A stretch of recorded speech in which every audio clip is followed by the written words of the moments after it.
Hi all! Everything in my video is pulled from the public domain, and I am using them under the Fair Use, Fair Dealings guidelines.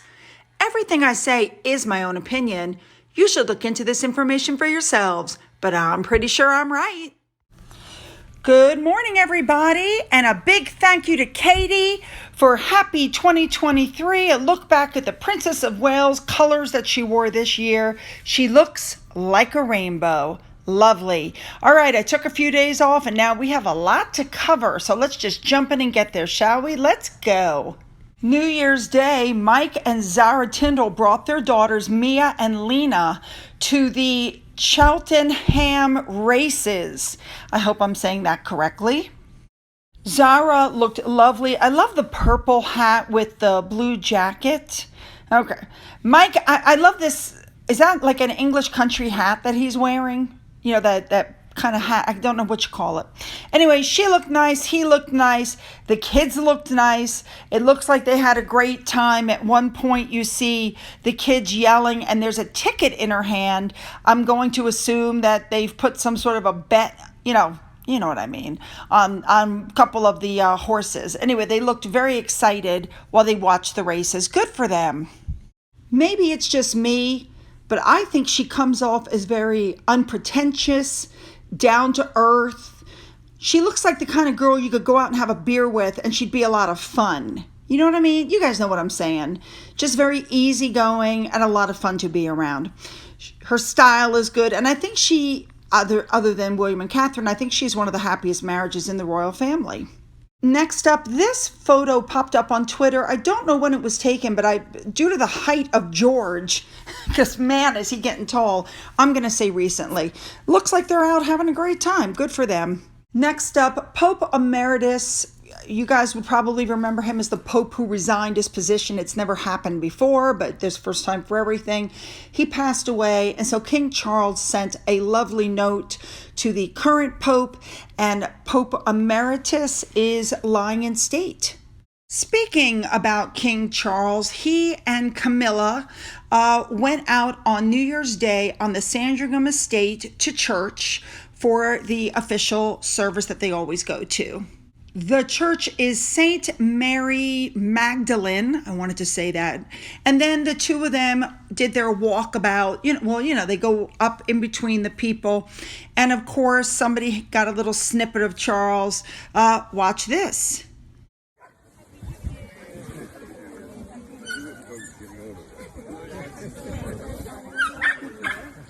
We're going to get home in time.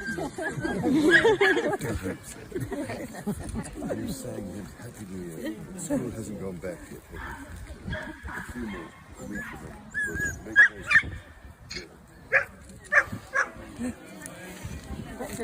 it. Very nice, King Charles.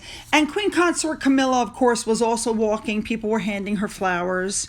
Very nice. All right, moving on. All right, for the first time in a very long time, Kate Middleton was not at the top of the list of the busiest royals.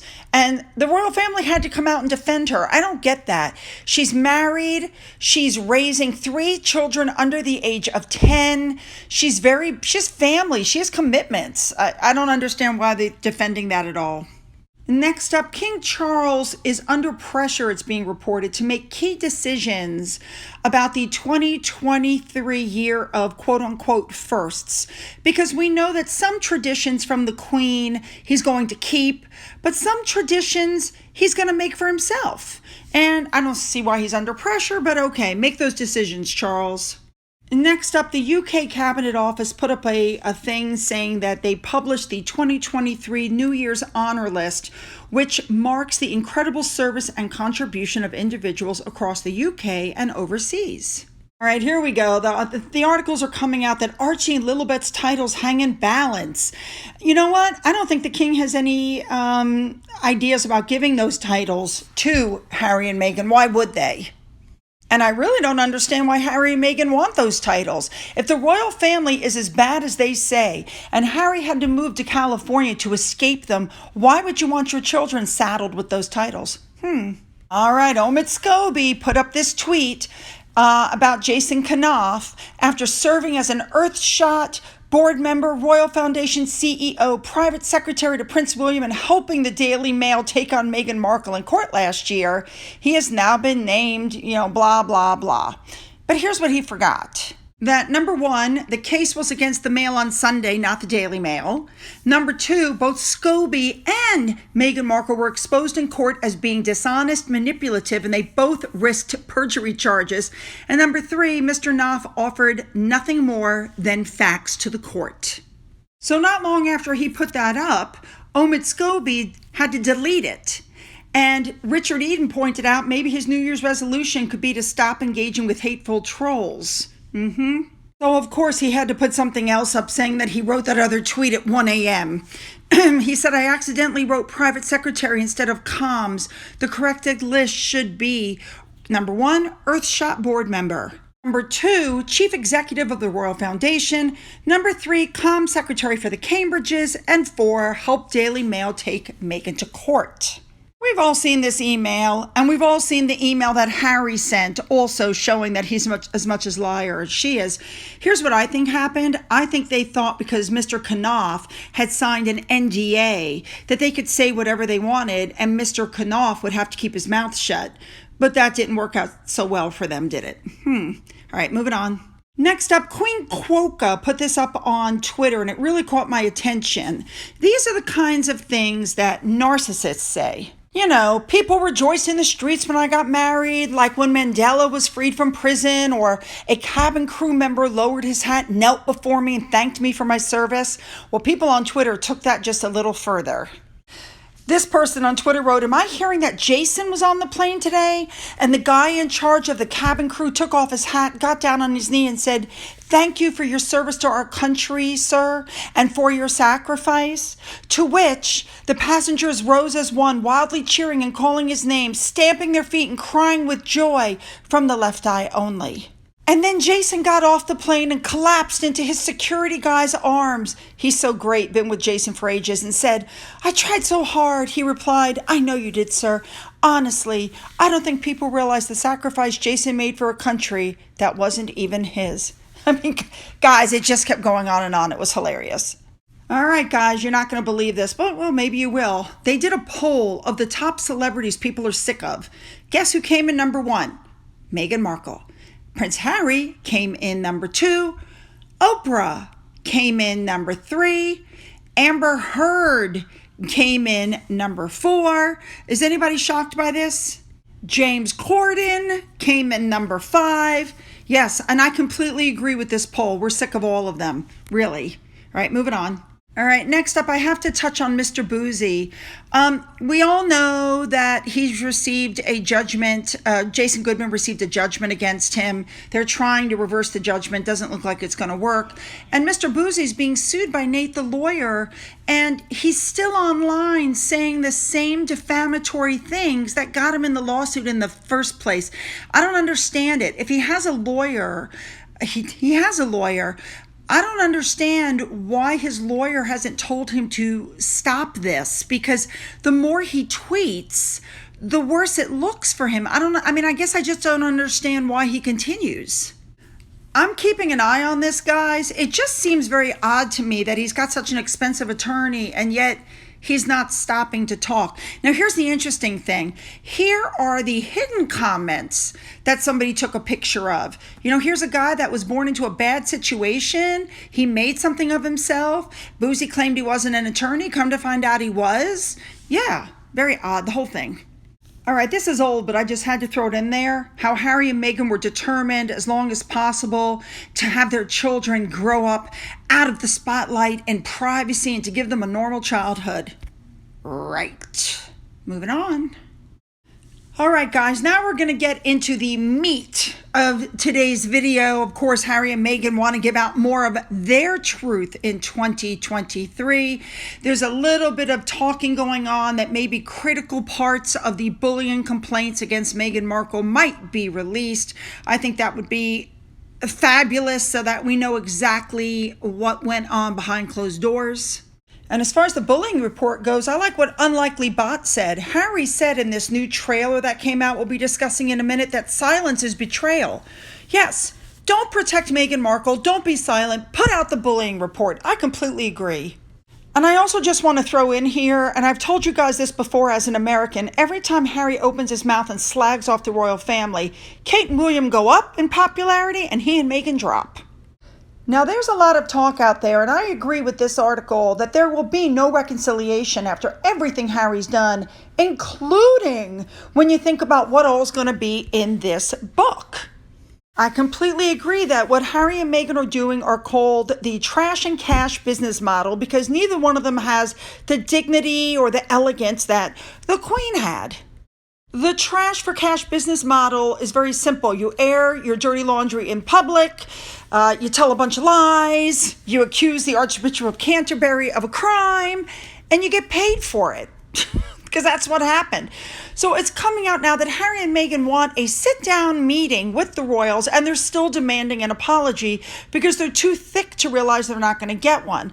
Now, Neil Sean is saying that Harry and Meghan are furious because not King Charles, not Prince William, not Camilla, not Catherine, not Sophie, not Edward, nobody from the royal family are watching the Netflix disaster or anything else that they're putting out. And Harry says silence is betrayal.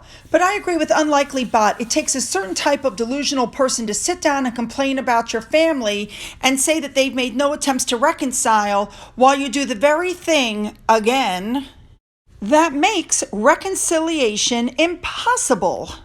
So now we know why King Charles went with BBC for his Christmas speech because ITV announced that Tom Bradbury, I hope I'm saying that right, did an interview, a sit-down interview with Harry. For those of you who don't remember him, he's the guy that went with them to Africa and then taped Meghan going, "Thank you for asking because nobody ever asks if I'm okay." And, that asked Harry, don't hold your breath for any deep questions is my point, but here's what he had to say. Listen to this. Not an institution. It never needed to be this way. The leaking and the planting, I want a family, not an institution. They feel as though it's better to keep us somehow as the villains. They've shown absolutely no willingness to reconcile. I would like to get my father back. I would like to have my brother back. So people are saying that they're not going to watch it. And of course, we know that all the questions were pre-planned and this is probably very scripted. I'm just shocked that he's sitting there going, I want my father back. I want my brother back. The leaking, the planting. But yet we found out in a court of law that he and Meghan were the ones that were leaking and planting. He also claims that the royal family never lifted a finger to defend them or to help them. But these headlines show a completely different story. I hate to point this out, but when it comes to reconciliation, Harry and Meghan were invited to the Platinum Jubilee. They were invited to a lot of events. They were the ones who decided they didn't want to go. I think Harry, there's something wrong with that man. I want my family back. Let me tell you what this is, guys. This is PR. This is nothing but PR. I want my family back. They're mean. They won't reconcile. They won't do anything for us. Even though they were invited to everything having to do with the Platinum Jubilee, and they decided not to go, and then they decided to leave early. And when the family did reach out with them, it ended up on the morning news with Gayle King. Okay? They've shown themselves to be untrustworthy. And as this person on Twitter said, why would you want to reconcile with people who tried to destroy you, who tried to destroy your wife? Harry says silence is betrayal. But if they had said anything, Meghan and Harry would have jumped on him and there would have been a lot of tit for tat going back and forth, which is exactly why the family did not respond.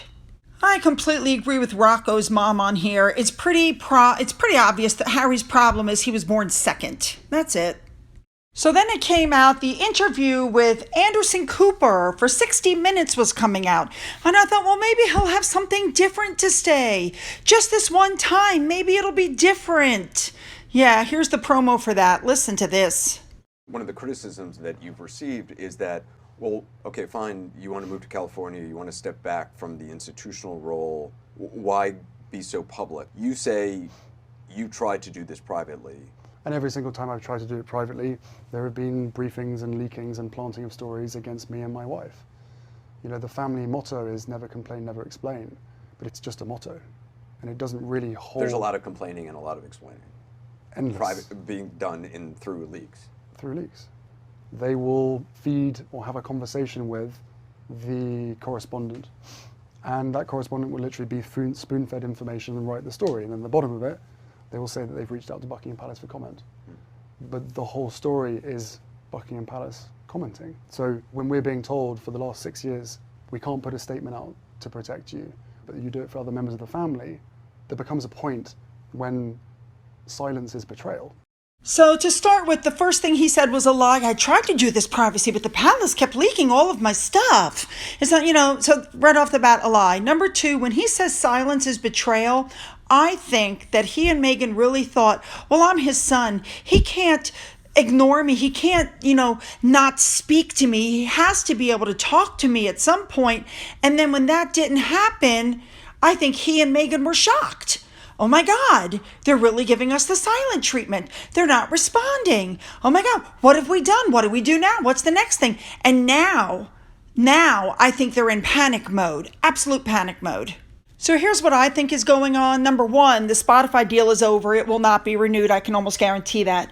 Number two, the Netflix thing did not go over well. This other project they put out was not theirs. They simply purchased it and put it out with their name on it.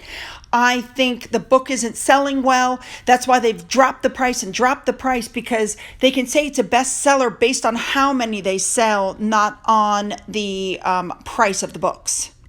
All the A-listers they hope to have backing them up, the Obamas, the Clooneys, all these people that were at the wedding, they're not backing them up. They're backing away. They're isolated, and now they're desperate. That's honestly what I think is going on behind the scenes.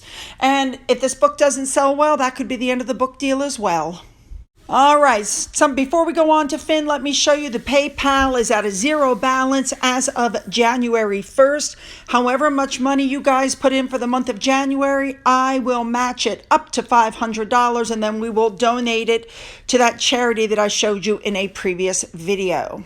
Last but not least, I go walking into the bedroom to go to sleep. My husband was already in there asleep, and Finn had made himself quite comfortable on my side of the bed. And you hear me asking him to move. I wasn't getting anywhere. Watch this. What is going on? You're on my side of the bed. Somebody's sleeping. Can I get in, please? Please? Can I come in, please? All right, you guys. Well, I have no intention of watching that 60 Minutes thing or anything else that Harry does. I don't think the book will be a bestseller, but at least we all know now for a fact what it is. It's more whining, crying, moaning, and groaning about the exact same thing.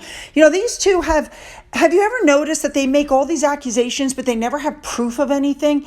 He didn't even give one example of what was leaking. I mean, oh my God, it's enough to give you a migraine, I'm telling you. All right, leave those comments below. Don't forget to hit that subscribe button and that bell to be notified of future uploads. Don't forget you can follow me on Twitter, Getter, Rumble, my email, my Patreon. Everything is in the description box. Any money that you donate in the coffee fund, I've already told you we're going to donate it, and the link for that is also in the description box. All right, I hope everybody has a great day.